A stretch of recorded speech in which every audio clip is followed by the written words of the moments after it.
Hello everyone, it's Shane Kanto, your Wasteland reviewer, and I'm here to review the American Society of Magical Negroes, and this is a new satire and romantic comedy coming your way from writer-director Kobe Labie, and this focuses on a young man, Aren, played by Justice Smith, who is a sculptor of yarn, actually, and he winds up being swept into this magical world of black people whose their whole entire job is to jump in and make white people feel comfortable. They have clients, and their clients' comfort is the most important thing because happier white people is going to be better for black people. And obviously, it's playing on the trope of the magical Negro character who is in a lot of different literature and in film and is just there to support the white hero's journey. And here, David Alan Grier is Roger, the man who recruits him, but then he winds up being attached to this young designer at a big tech company run by Rupert Friend, and you have Aren who winds up falling in love with Lizzie, played by Anne Lee Bogan, who is supposed to be the love interest for Jason, Drew Tarver's character, who happens to be Aren's client. And things get complicated, and the unfortunate thing is, all this world building, all of these themes, all of these ideas, the thing that works most about this film is the rom-com. Oddly enough. And I actually felt extremely charmed by Justice Smith and Bogan in this film. Anne Lee Bogan just so charming. She just gives off this sense of like, you want to feel connected with her, and I bought their connection, the whole love triangle thing. Honestly, not the biggest rom-com fan, but like, those are the parts of the film that honestly felt the most genuine.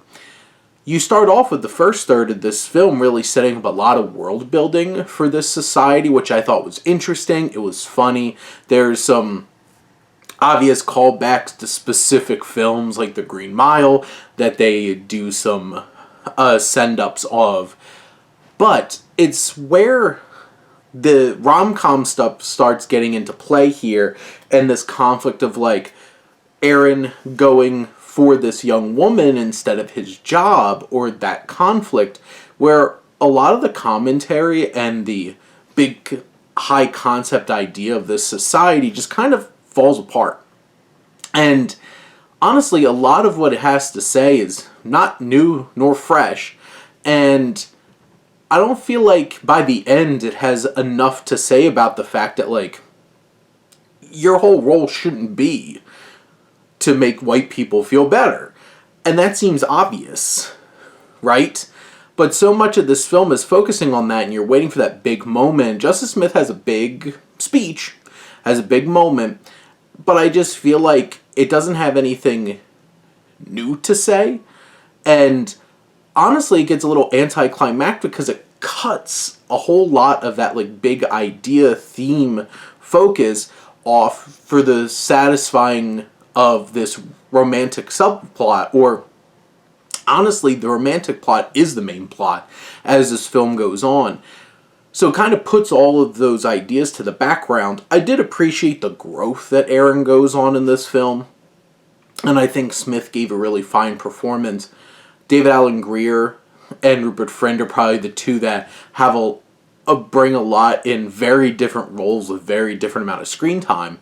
But Justice Smith sells this progression, except a lot of this film feels hollow, and really shouldn't when this is dealing with such big, complicated racial issues, and it just feels very soft and easy, and in many ways kind of like what the film's trying to like, hey, this shouldn't be like this. It comes off feeling more like a Driving Miss Daisy than Do the Right Thing, and that's a problem.